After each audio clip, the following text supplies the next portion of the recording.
Depression. We don't know where it starts, when it starts, how it starts, but it starts. Hi, I'm Robin. Welcome YouTube family to Ghetto Aerobics 1, 2, and 3. This is our second of a three-part series on depression. I have no PhDs or master's degrees. All I have is my life's philosophy. So my way out, you may not see, but it sure as hell worked for me. Again, I am Robin, 43-year-old mother of three wonderful young men who have gone on to do things in their life that really I've only dreamt about in some cases. And I'm not at in any way jealous, but very proud of the three young men that I have raised. But I've also fostered 4 other young men, one of which I am really in close contact with, one of which got at 11 years old and came and already had 11 felony counts against him, and cleared him up in a year and a half that he was with us. We prepared him to go back to his family, and once he got back with his family, he started the same activities and behaviors that he had that caused him to be in foster care custody. And now he's serving a life sentence because he was with 2 other young men that were committing a felony, and one of the young men that he was with got killed in the process.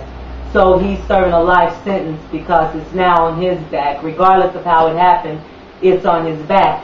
So my thing is that a lot of the times we don't know when we got depressed or how we got depressed, but the point being is we got depressed. You know, and my thing is a lot of people don't really understand depression. You know, in the midst of my depression, I realized that when you depress something, you know, it usually has the ability to bounce back if there's nothing wrong with it. If for some reason, I don't know, these buttons are, but if you depress something, it, you know, depending on how long you keep it down or whatever's going on with it, it'll usually bounce back. I'm saying that because a lot of the times if we realize that and we take words literally and understand it, we can be depressed but not come suppressed, oppressed. You know, and oppression comes from other people and people allowing us to get down. I have to have this door open and, you know, things are happening outside that kind of throws me out, but don't pay attention to that because I'm not. Okay. Anyway, I just threw that out there. But anyway, I'm saying that because this weekend I had a wonderful weekend. I shared a weekend with my nieces and nephews, little cousins, and, you know, great nieces and nephews. Like I said, my children have grown and I've done my part. I have one, my son from another mother. He's in Afghanistan right now. I have my oldest. He served in the Army, and he served in the United States Air Force. And then my 18-year-old just graduated from high school, Douglas High School here in Oklahoma City.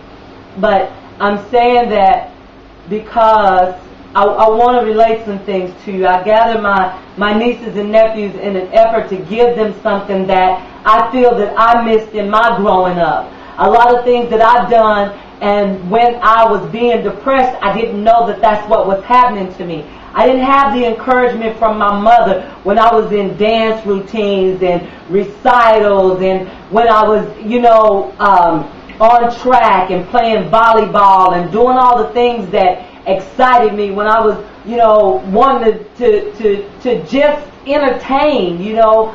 I didn't have that support. Now, when I got in trouble, when I did things, because I fought every day, I was a bully. You know, that was a sign of depression. You know, nobody paid attention to those specifics. They only paid attention to what I did, how I acted out. No one paid attention to why I acted out. And because of that, that's what grew. Instead of me growing in my creative abilities and the things that I knew that was in me that I desired to do more than anything. I used to perform Elvis Presley and Marvin Gaye. I was in the 4th grade. What is that? 8, 9, some years old, 10 years old, I don't know. But, I mean, I would do that and just have everybody just laugh and rolling over. But there, I went up through a point in my life to where things just changed for me. And a lot of it didn't have anything to do with me at all, but those outside forces that influenced my life at that time. Whether it be my mother, whether it be bad relationships, whatever it was, the fact that I was teenage and pregnant, the fact that I saw so much abuse as a child from age 1.5 on. I didn't know where any of that came from.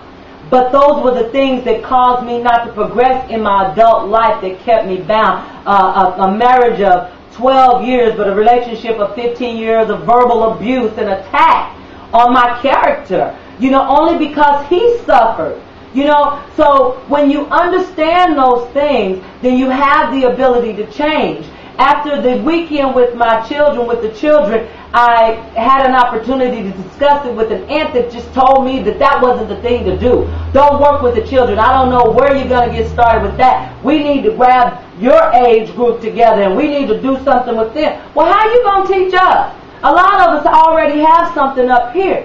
But I'm going to tell you, through galvanizing these youth and bringing them together, you know, that brought the older group together so that we can say we need to get together. You know, they felt that in each one of them, they had something that they could give to the youth, whether it was in arts and crafts, theatrical, speaking, whether it was in animals, and you know, it was so much that the family got so involved. It was so awesome, and I'm so grateful to be able to do that within my family. But my aunt, even after that, we discovered why she was depressed. She kept telling me she was shy, and she held her head down from the time she was a child. No, you're not shy. You have low self-esteem. She didn't want to hear that. And I continued, no, you have low self-esteem. Until we got to the point where she shared with me the story of my grandmother and how strong my grandmother was and how she used to start fights with my grandfather and how, you know, I'm telling her about my mom's favorite word to me was black crow and all these things. And she said, oh, that's nothing. My mom used to say worse than that to me. I told her, low self-esteem.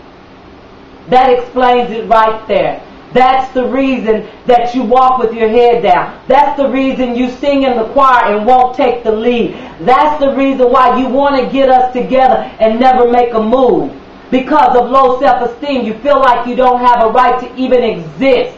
Well, I'm here to tell you that you do. Regardless of how you feel about yourself, regardless of what someone else says about you or try to give to you about who you are, you have a right to exist. A lot of times we focus on the symptom and we don't focus on the problem. We want to focus on the crack. We want to focus on the gang activity. We want to focus on molestation. We want to focus on homosexuality. We're not focusing on the problem. We're focusing on the symptom. You want to focus on obesity.